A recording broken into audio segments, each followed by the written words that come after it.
Bonjour, un grand merci pour cette invitation. Je m'appelle Serge Morand, je suis chercheur au CNRS, aussi au CIRAD, et actuellement, je suis basé en Asie du Sud-Est où je conduis des travaux sur une santé, biodiversité et zoonose. Donc, encore merci pour cette invitation au congrès de la SFSE et surtout que c'est intéressant de présenter aujourd'hui l'importance de l'interdisciplinarité dans le cadre d'une santé ou One Health. Mais avant cela, il faut comprendre que nous sommes dans une phase de grande accélération de changement. Et tout d'abord, c'est l'augmentation des épidémies.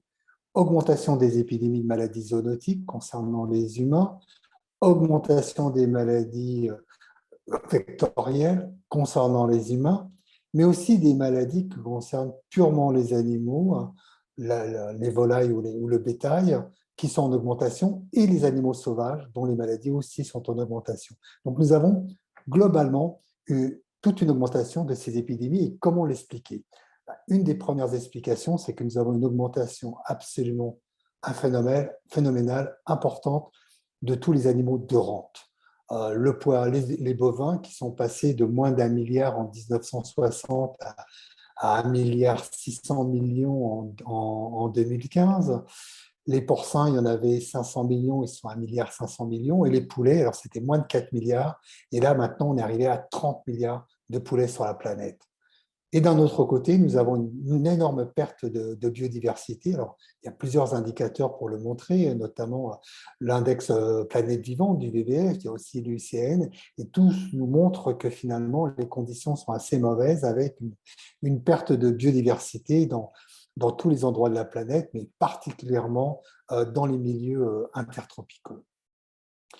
Tout ça, ces liens, ils sont associés, c'est-à-dire qu'on doit imaginer maintenant qu'est-ce que ça veut dire d'avoir autant d'animaux de rente, autant d'animaux domestiques? Le poids des vaches sur la planète, la biomasse, est plus importante que toute la biomasse de tous les êtres humains.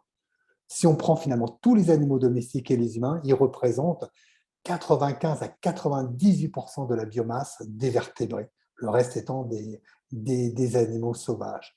Si on prend en termes d'abondance sur les oiseaux, par exemple, les poulets, comme je vous l'ai dit, on est arrivé à 30 milliards de poulets sur la planète. Les oiseaux sauvages sont passés de 300 milliards en 1997 à 40 milliards en 2021. C'est-à-dire que finalement, nous avons la même abondance des animaux domestiques et des oiseaux sauvages. Et tout cela, finalement, nous avons des belles relations qui nous montrent que cette augmentation des animaux de rente a un impact direct en termes de baisse de biodiversité, comme ils ont un impact direct sur les épidémies et les épidémies zoonotiques. Donc finalement, on voit bien ce déclin entre biodiversité et épidémie. Alors biodiversité, ça apprend au sens large, c'est peut-être aussi les relations d'habitat, de forêt, d'urbanisation. Mais en fait, quand on regarde, on voit déjà une chose, un patron qui est assez important. La biodiversité des maladies infectieuses, cette diversité qui a été décrite par pays, y compris les maladies endémiques et historiques, est totalement reliée à la diversité animale dans ce pays. Ce qui est normal, puisque des maladies épidémiques sont associées, infectieuses, sont associées avec des agents microbiens ou parasitaires. Donc, biodiversité égale biodiversité. Par contre, ce n'est pas parce qu'il y a une maladie dans un pays qui est fait des épidémies. Et là, on regarde que si on observe le nombre d'épidémies dans un pays, corrigé pour le nombre de maladies connues dans ce pays, ce nombre d'épidémies relatives est en augmentation en relation au nombre des espèces qui sont mises en danger, en voie d'extinction par rapport à cette biodiversité. Donc tout se passe vraiment comme si on est en train de perdre tout, la biodiversité, on augmente les épidémies alors que nous avons une augmentation aussi des animaux domestiques. Donc ça nous montre cette connexion importante entre le global et le local. La mondialisation fait qu'il y a un commerce international important, une demande en termes de production animale, mais aussi en termes de production végétale, avec des impacts forts sur la biodiversité, la déforestation, l'agriculture s'intensifie, l'élevage, les plantations. Et le problème des infrastructures de développement avec les routes, les barrages, les mines, tout ça est associé aussi avec de la mobilité nationale et notamment avec l'accroissement de l'urbanisation, surtout dans les villes du Sud. Donc finalement, ces changements globaux planétaires influencent sur le local, qui d'un autre côté, c'est dans le local que se passent vraiment les émergences, mais autant les émergences pouvaient rester localement, du fait de la globalisation, du fait de la mobilité des animaux, des plantes et des humains, finalement, on augmente les risques pandémiques. Donc, ça nous montre vraiment bien qu'il va falloir travailler la santé et la santé de l'environnement, la santé animale, la santé humaine, l'une seule santé, dans un cadre qui va associer le global et local. Alors, une seule santé, ben, c'est quoi? C'est finalement cette approche qui reconnaît ces connexions entre les humains, les animaux et les environnements et qui promet la coordination pour mieux comprendre et réduire les risques. Finalement, ça nous met vraiment en lien cette industrialisation, ces problèmes géopolitiques, cette croissance de population, ces échanges. Et finalement, si on regarde les humains santé, les animaux santé, l'environnement santé, c'est énormément de disciplines qui sont mises en demeure de pouvoir répondre, qui vont s'intéresser aussi bien à la zootechnie qu'à l'agriculture, qu'à la médecine, qu'à l'écologie, qu'à la protection, aux pratiques, à l'anthropologie, à la sociologie, à la santé publique. Donc finalement, on a cette grosse demande qui est forte de créer une forte interdisciplinarité, mais aussi une forte intersectorialité, les domaines de la santé publique, de la santé animale, de la santé environnementale et les autres domaines doivent mieux se coordonner et échanger. Et ça, ce n'est pas nouveau, finalement, parce que c'est exactement la même question qui était déjà posée en 1938 dans un ouvrage, mais qui était une expertise collégiale pour la science pour l'Afrique, où on mettrait déjà avec un diagramme vraiment systémique qui montait tout en haut l'anthropologie, la santé des populations, les maladies infectieuses des humains, la médecine en général, mais qui s'associait complètement à l'entomologie, la zoologie, la botanique, les sciences du sol, finalement la santé des sols, et tout ça dans un cadre géologique, géographique, météorologique, donc le climat.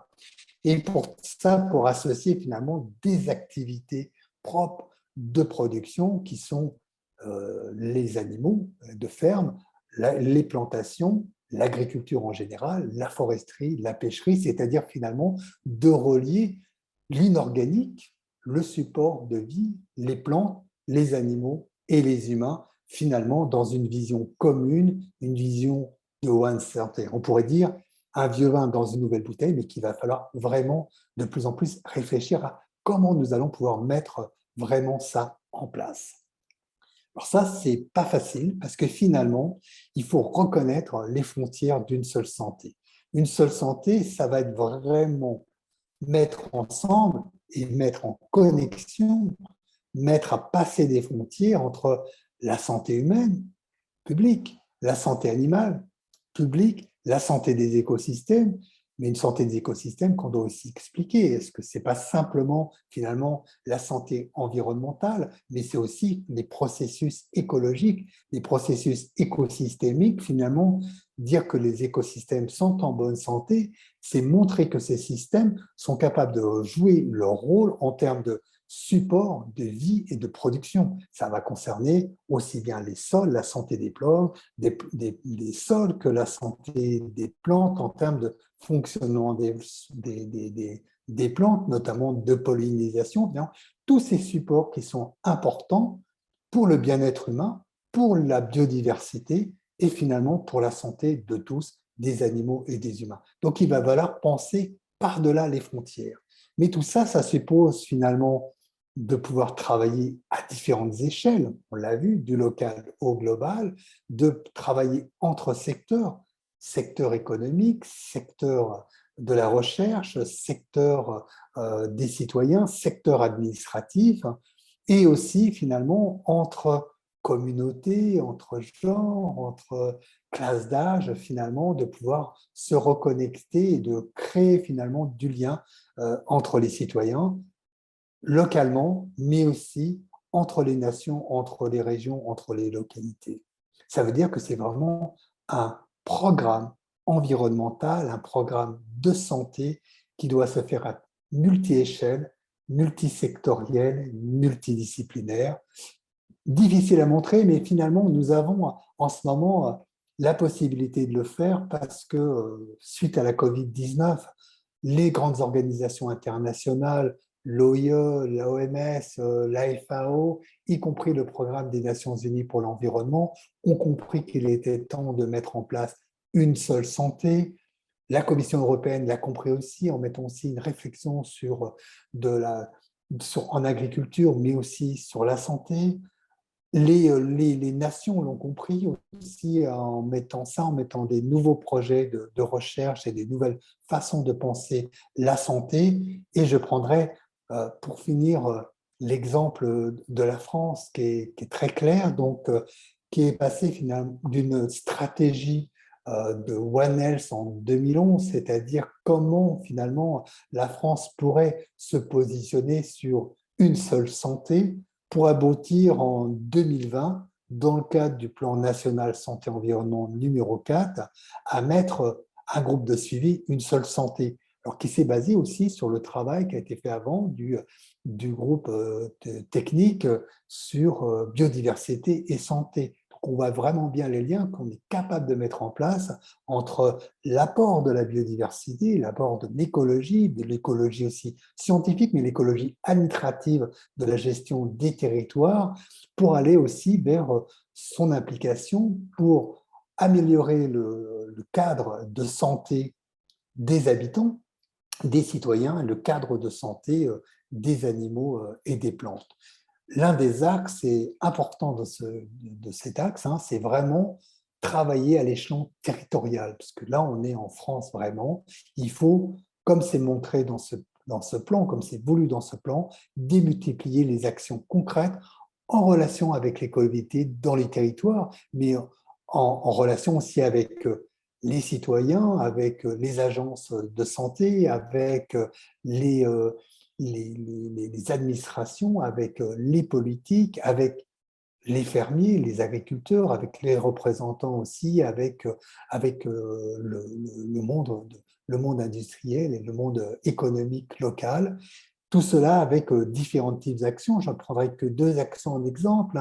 Cette plateforme collaborative pour les collectivités sur les actions en santé environnement, en une seule santé, pour renforcer les capacités des territoires à réduire les inégalités territoriales et finalement à aller vers des territoires qui seront plus résilients écologiquement et résilients sanitairement, à même de faire la transition écologique face aux défis du changement climatique. La santé va nous permettre finalement de construire ces territoires résilients.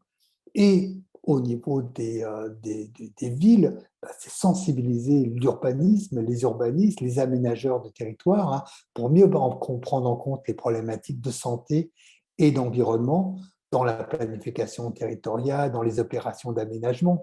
Je pense que, pareil, la Covid-19 a été une alerte énorme sur ces problématiques en disant qu'il nous fallait repenser la ville, repenser l'urbain, repenser les connexions de la ville avec leur propre environnement. On a vu finalement les conditions quand une crise sanitaire arrive, peuvent être en fait les impacts sur la vie dans les villes. Et je pense que c'est un bon moment et c'est une prise de conscience par tout le monde que l'on peut repenser l'environnement, l'urbanisme, en lien aussi avec les actions sur le changement climatique, qu'on pense finalement à les solutions basées sur la nature ou basées sur des écosystèmes qui seront à même de répondre à la fois au bien-être, à la fois au climat et à la fois à la santé.